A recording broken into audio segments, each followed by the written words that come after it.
Chapter 32. After completing his shower, he changed into a clean outfit.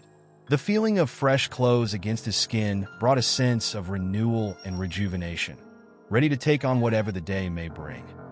The man's eyes fixated on the view beyond the window, only to discover that the sun had vanished from the horizon, leaving the world draped in an impenetrable cloak of darkness. In a soft and soothing voice, he shifted his attention towards Sierra, conveying a profound message.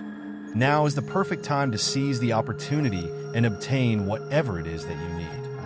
As she rose from her seat, a slight tremor still lingered within her. Adelmo, understanding her vulnerability, guided her towards the exit, leading her to a hotel situated just a stone's throw away. It was crucial for her to retrieve her belongings and gather any essentials she could salvage, for she now found herself navigating through life without the comforting presence of her parents. As she hastily gathered her belongings, including her clothes and toothbrush, she desperately searched through her parents' suitcases, fighting back tears. In a stroke of luck, she stumbled upon an envelope filled with money and quickly seized it, knowing it could be her only lifeline. Adelmo, understanding the urgency of the situation, swiftly grabbed her suitcase and escorted her to his waiting car. Overwhelmed by emotions, Sierra could no longer hold back her tears and collapsed to the ground, sobbing uncontrollably as they make their way towards an uncertain future. Adelmo quickly set down the suitcase and hurried back to her side, anxiously checking to see if she was all right, fearing that she may have injured herself. To his relief, she was physically unharmed, but the realization hit hard that she would never have the chance to see her parents again. The weight of this heartbreaking truth settled heavily on both of them, casting a shadow over their future. As the night deepens, Adelmo finds himself longing for the comfort of his hotel room, yearning to surrender to a peaceful slumber.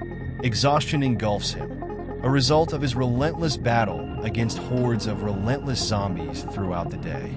Finally, they arrived at the hotel where Adelmo had sought refuge, and with a heavy sigh, he wearily collapsed onto the soft mattress, seeking solace in the embrace of his bed. Sierra was informed by Adelmo in a considerate manner. You are presented with a choice between two options. You can either opt for some additional rest to rejuvenate yourself or indulge in the activity of watching television. Regardless of your decision, it is important to note that I am extremely exhausted after what I have gone through and in dire need of some sleep. I deeply apologize for not being able to offer more assistance, he conveyed with genuine remorse. I truly wish there was more I could do to help you in this situation. Sierra, overwhelmed by a profound sense of comprehension, made a deliberate choice to retreat into the neighboring bed and surrender herself to a moment of introspection. As she nestled into the softness of the mattress, her mind embarked on a journey, exploring the intricate tapestry of her existence. Lost in contemplation, she delved into the depths of her thoughts, pondering the myriad facets of her life with a mix of curiosity and reflection. Adelmo and Lana slowly eased into a peaceful slumber. Their minds wandered into the realm of dreams just like every other night. They found themselves immersed in the same dream that had been visiting them consistently, night after night. The familiarity of the dream brought a sense of comfort and routine to their sleeping minds, allowing them to drift off into a restful state of unconsciousness. Lana glanced toward Adelmo and gently tapped on his shoulder, drawing his attention before softly stating, "Hey, look," she disappeared. The tone in her voice reflected a mix of surprise and curiosity as she tried to make sense of the sudden disappearance. Adelmo gazed across the room. His anticipation slowly turned into disappointment as he realized that he hadn't received all the answers he was hoping for to the remaining questions. The feeling of letdown washed over him, leaving a sense of dissatisfaction lingering in his mind. Adelmo eagerly suggested to Lana, "Come on, Lana. We've got everything we need from here. Let's get out of here." Adelmo's excitement was palpable as he conveyed his readiness to leave the current location. He assured Lana that there was no need to linger any longer, emphasizing that they had successfully obtained all the necessary items or information.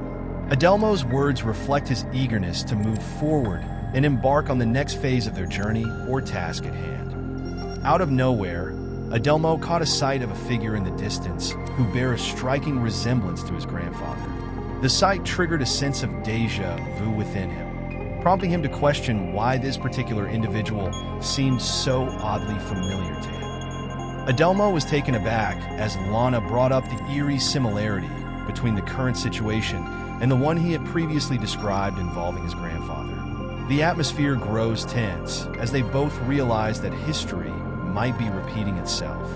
Suddenly, to their utter shock, Adelmo's grandfather found himself encircled by a horde of menacing zombies. The air becomes thick with fear and uncertainty as they scramble to find a way to rescue him from this terrifying predicament. Time is of the essence, as they must act swiftly to ensure his safety and escape the clutches of the undead. Abruptly, their eyes snapped open, their chests heaving with rapid heartbeats fueled by sheer terror. In an instant, they comprehended that it was merely a figment of their imagination, leaving them bewildered and disoriented. The perplexing question lingered in their minds.